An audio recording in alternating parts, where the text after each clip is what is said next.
थोड़ी चौड़ी कर लो ना, नेताजी जय भीम।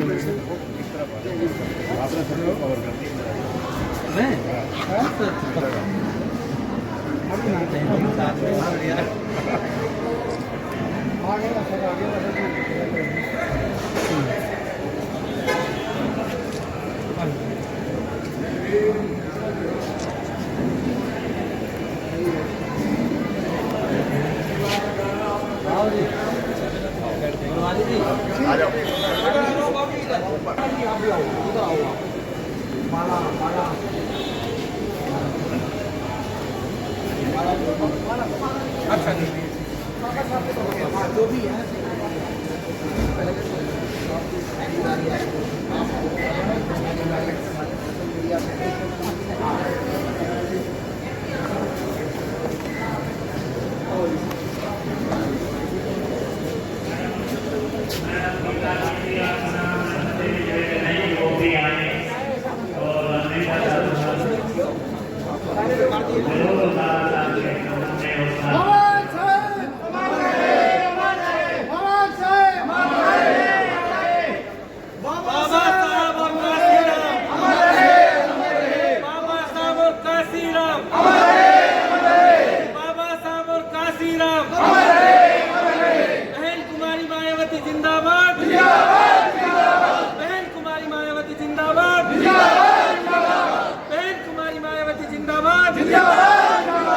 बहुजन समाज पार्टी जिंदाबाद, बहुजन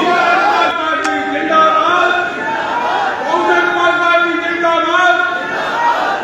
वोट हमारा लाल तुम्हारा नहीं चलेगा, नहीं चलेगा। वोट हमारा लाल तुम्हारा नहीं चलेगा, नहीं चलेगा। वोट हमारा और बाद हमारा यही चलेगा, यही चलेगा। आज मुख्य अतिथि हमारे मान्यवर एडवोकेट नेताजी साहब अनुरोध करते हुए अपना और संबोधन करें। बहुत बहुत साथियों, वक्तव्य के बाद बहुत बड़ी से बंद करेंगे उठे भारतीय संविधान के निर्माता परम पूज्य बाबा साहब भीमराव अम्बेडकर के चरणों में नमन करते हुए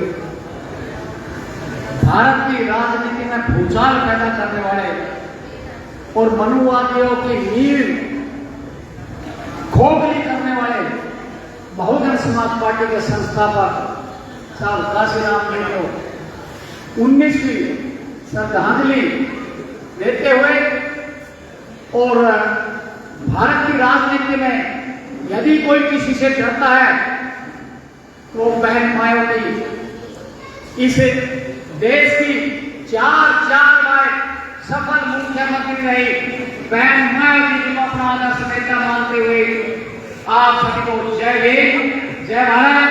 आप आए, बहुत मेहरबानी। और आपके पेशेंस में कहा देता हूँ कि काफी देर से आप बैठे हो। साथियों, मैं लंबी बात नहीं की चुका। जिस महान पुरुष का आज परिनिर्वाण दिवस है, उनके जीवन के बारे में थोड़ी बात जरूर बताऊंगा, ताकि आज का दिन है जो हम साहब के बारे में जानना चाहते हैं। क्योंकि यहाँ 2 दिन ऐसे पर्व के रूप में मनाए जाते हैं बहुजन समाज पार्टी में। साहब मान साहब काशीराम जी का जन्मदिन हमारे संगठन के रूप में मनाया जाता है। संगठन का मतलब हमारी जिला committee, booth committee, sector committee, इसमें प्लस बहन जी का जो जन्मदिन है वो आर्थिक सहयोग के रूप में मनाया जाता है।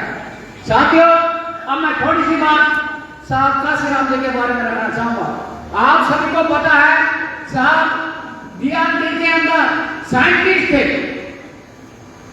उस डिपार्टमेंट के अंदर क्या हुआ, एक 4th क्लास कर्मचारी को छुट्टी चाहिए थी बाबा साहब की जयंती मनाने के ऊपर से। उनको छुट्टी नहीं मिली। बोला साहब छुट्टी दो या मत दो, मैं जयंती मनाने के लिए जरूर जाऊंगा। और वो चला गया। उसके आने के बाद में उसको सस्पेंड कर दिया गया। वो कर्मचारी साहब के पास में गया तो साहब मेरे को सस्पेंड कर दिया, क्या हो गया? मैं बताना चाहता हूँ।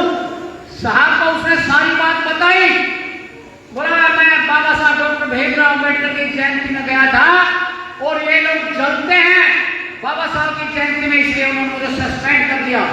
बोला अरे भाई तू बाबा साहब के क्यों, इस बात को साइंटिस्ट थे, साहब काशीराम जी साइंटिस्ट थे। उन्होंने कहा कि बाबा साहब अम्बेडकर के बारे में कुछ किताब दो, मैं पढ़ूंगा। कितने दिन पढ़ी, कितने दिन नहीं पढ़ी, पढ़ी तो काफी दिन, लेकिन साहब काशीराम के दिमाग में एक बात तो है कि ये सिर्फ साहब बाबा साहब की बदौलत है कि मैं आज सर्विस कर रहा हूं। साहब काशीराम जी ने पैरवी की और उसको ड्यूटी पे चढ़ाया और साहब ने वहां से रिजाइन कर दिया। रिजाइन करने के बाद में कि बाबा साहब का जो अधूरा काम मैं पूरा करूंगा। रिजाइन करने के बाद में साहब मूवमेंट में लगे, आरपीआई की तरफ ध्यान दिया। आरपीआई कांग्रेस के हाथ में खेल चुकी थी। साहब ने सोचा कि मैं अपना ही सिस्टम अलग कर लूंगा।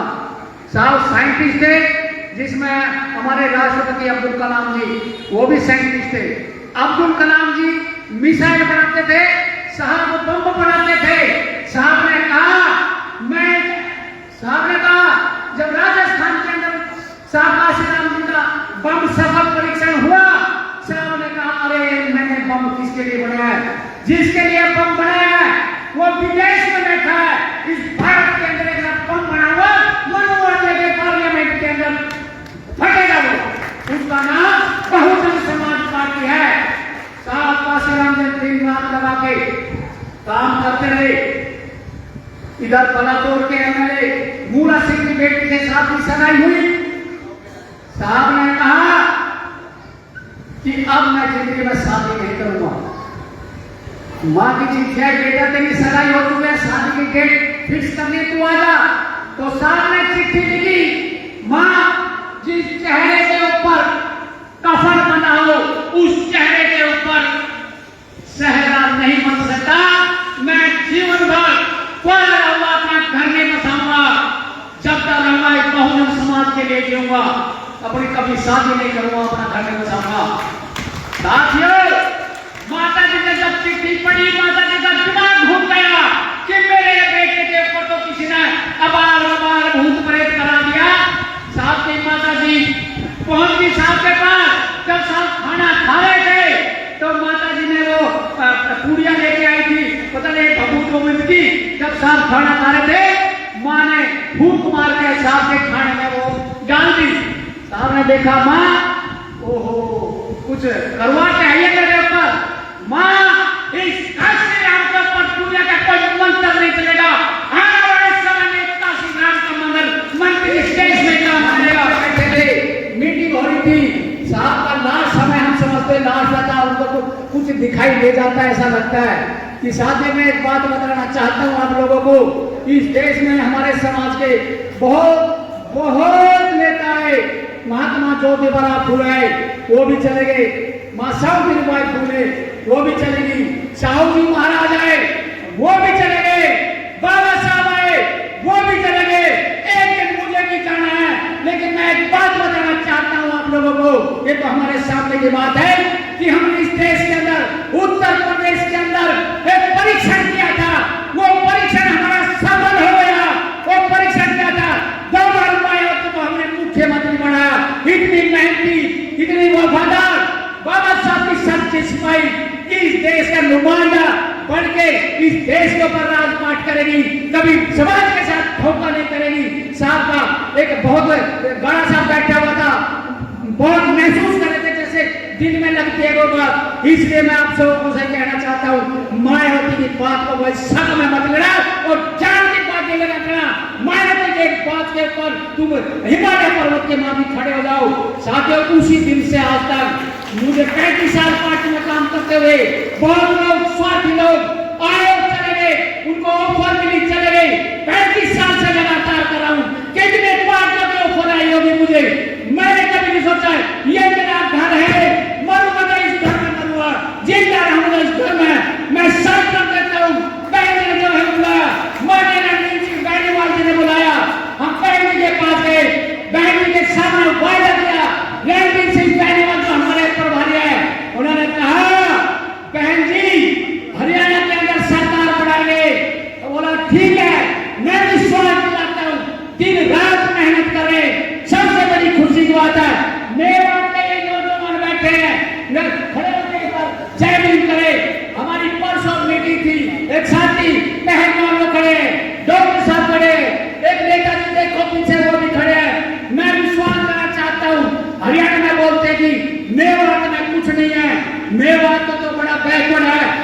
विश्वास दिलाता हूं कि हरियाणा प्रदेश के अंदर सरकार में हिस्सेदारी मेवात से शुरू हो जाएगी। विश्वास करना आप लोग, जिसको बोलते हैं मुसलमान है, मैं कहता था मेवात में वो करे वो तो मिनी पाकिस्तान है। मैंने धोखे में मत रहना, इतने बढ़िया लोग मेवात में रहते हैं, मुझे दो दो तीन चीजें आने नहीं देते। मैं विश्वास दिलाता हूँ इन लोगों को एहसास हो गया है इस बार 3 सीटें हम मेवात से जीतने जा रहे हैं। आपको विश्वास होना चाहिए। साथियों, मेरे कहने से सरकार नहीं बनती, सरकार बैलेंस ऑफ पावर से बनती है। जिस प्रकार उत्तर प्रदेश में पहली बार 37 एमएलए से बैलेंस ऑफ पावर बन गई। बैलेंस ऑफ पावर का मतलब क्या है कि हमारे बिना किसी की सरकार नहीं बनेगी। उत्तर प्रदेश में 206 एमएलए चाहिए थे, 37 एमएलए जब आए, पहली बार बहन को मुख्यमंत्री बनने का काम किया 95 के अंदर। उस समय भारत के प्रधानमंत्री नरसिम्हा राव हुआ करते थे और बिल क्लिंटन अमेरिका के राष्ट्रपति होते थे। जैसे बहन जी ने शपथ ली, बिल क्लिंटन का फोन नरसिम्हा राव जी के पास आया, बोले नरसिम्हा राव जी क्या चमत्कार हो गया। जिन लोगों को आपने दबा के रखा था जाति पाति के नाम पर, छुआछात के नाम पर, उस समाज की एक लड़की आपके उत्तर प्रदेश की मुख्यमंत्री बना, बहुत बड़ी उपलब्धि है।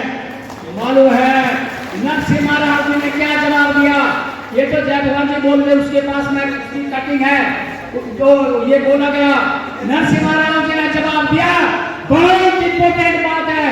नरसिम्हा राव जी ने जवाब दिया कि इनका एक भगवान होता था, इनका एक भगवान होता था, इनके भगवान को हमने जमीन के तरह गाड़ने का काम किया। और ये सही बात है, उन्होंने ऐसा काम कर दिया कि बाबा साहब का नाम उस समय नहीं ले रहे थे, लेकिन इनका एक भगवान और पैदा हुआ जिसको हमने धरती में गाड़ा था। उस भगवान को निकाल के दूसरे भगवान ने, जिसका नाम काशीराम था, बाबा साहब को जमीन पर लाके हर काम बता दिया। इनकी कृपा से हम हैं। आज यदि बहुजन समाज पार्टी और बहन जी मुख्यमंत्री बनी, साहब काशीराम जी के बलबूते और बहन जी के बलबूते पर सरकार बनी, तो ये बहुत बड़ा चमत्कार है। मैं एक निवेदन और करना चाहूंगा, आने वाले समय के अंदर लोग बोलते हैं अरे तुम तो ऐसी पार्टी के अंदर हो, वो तो पार्टी लुप्त हो रही है, वो तो पार्टी खत्म हो रही है। आज आपने देखा होगा, लाइन देखा होगा, बोलते जिसका एक भी एमपी नहीं, वो एक एमएलए है बस, बोलो वो मुख्यमंत्री कैसे बन सकती है? विश्वास करना मेरी बात का, बहन मायावती का नाम वो है, बहन के पर कुर्सी के हाथ लगाते कि छोड़ने नहीं है, ये सारे दुश्मन जानते हैं। इस बार क्लियर मेजॉरिटी में बहन जी सरकार बनाने जा रही है। और उससे पहले तो बहन जी का चमत्कार बिहार के अंदर देखना, बिहार में 22 सीटों के ऊपर हमारी पकड़ है। बैलेंस ऑफ पावर बिहार में भी बनने जा रही है। आपके बैलेंस ऑफ पावर में गठबंधन सरकार बनेगी, बहुजन समाज पार्टी का अहम रोल होगा। उसके बाद में उत्तर प्रदेश में 2027 में इलेक्शन होगा, इलेक्शन होगा। विश्वास दिलाता हूं थम्बी के मेजॉरिटी में बहुजन समाज पार्टी सरकार बनाने जा रही है। बहन जी से खतरा के है लोग, बहन जी के एक आवाज से, बहन जी कहती है मुझे फख्र है मेरे समाज के लोगों को, मेरे भाई बहनों के ऊपर, मेरी एक आवाज के ऊपर ऐसे खड़े हो जाते हैं जैसे हिमालय पर्वत के माफिक मैं महसूस करती हूँ। मैं धन्यवाद देती हूँ मेरे समाज को, एक बहन जी बार अब ये होगा कैसे, इसके ऊपर मैं 2-3 मिनट और रखना चाहूंगा। कि ये पहले युद्ध होता था, मैं हिस्ट्री का स्टूडेंट रहा हूं, पानीपत का पहला युद्ध, दूसरा युद्ध, तीसरा युद्ध, प्लासी का युद्ध, बक्सर का युद्ध। हरियाणा प्रदेश की भूमि ये वीरों की भूमि है, यहाँ युद्ध होया करते थे, पहले भी युद्ध होते थे, तारीख तय होती थी, जगह तय होती थी कहाँ युद्ध होगा। लेकिन बाबा साहब ने संविधान के माध्यम से इस देश के अंदर वो युद्ध जारी रहा। पहले युद्ध, आज किसी को आप जान से मार दो, धारा 302 जिसका नाम बदल के अभी दूसरी धारा हो गई है, धारा का नंबर 302, किसी को मार दो जमानत भी नहीं होगी, भोंड सी जेल में जाएगा सबसे पहले, वो तो तड़प तड़प के थोड़ी देर में मर जाएगा। लेकिन एक पॉलिटिकल टैक्स जिसका हथियार बाबा साहब डॉक्टर भीमराव अम्बेडकर देके गए, वो क्या है? उदाहरण के तौर पर बलवान धारण जी हमारी टिकट लेके आए, मान लो बलवान जो आपके सामने गाना गा के गए, बलवान नानक जी टिकट लेके आए, उस टिकट के साथ में एक नाम होता है। इस नाम को सोचना, इस नाम के ऊपर चिंता करना बहुत जरूरी है। क्या करेंगे? टिकट लेके आए बलवान जी, क्या करेंगे बताओ? मैं आप लोगों से पूछना चाहता हूं, क्या करेंगे? चुनाव लड़ेंगे, इसका मतलब ये लड़ाई हुई। और लड़ाई किससे होती है? लड़ाई दुश्मन से होती है। ये तो संविधान में लिखा है, चुनाव लड़ेंगे। दुनिया मानती है चुनाव लड़ेंगे। किससे लड़ेंगे? मेरा डायरेक्ट दुश्मन कौन है, किसको मारना है, कैसे मारना है, बड़ी महत्वपूर्ण चीज है। बाबा साहब डॉक्टर भीमराव अम्बेडकर इस चीज का भी बंदोबस्त करके गए। मेरे समाज को वैसे लठ दे दे, गोली बंदूक दे दे तो नहीं लड़ सकते। मैं एक ऐसा हथियार लेके जा रहा हूं जो प्रधानमंत्री का भी और गरीब से गरीब आदमी की वैल्यू एक ही होगी। और युद्ध स्थल, लड़ाई का स्थल भी बाबा साहब देके गए। वो कौन सा है? हर बूथ के ऊपर 4 फुट का पर्दा, ऐसे 4 फुट का पर्दा, ऐसे बीच में मशीन रखी हुई है। दुश्मन को कैसे मारेंगे? देखो ढूंढो, हाथी कहां है? दबाओ बटन हाथी पे, लगे दुश्मन की छाती पे। 302 भी लगेगी, दुश्मन खड़ा उससे नीचे हो जाएगा। सोशल मूवमेंट चैनल पे बेहतर जानकारी के लिए सब्सक्राइब का बटन दबाकर बेल आइकन का बटन जरूर दबाएं ताकि आपको नया नोटिफिकेशन मिल सके। धन्यवाद।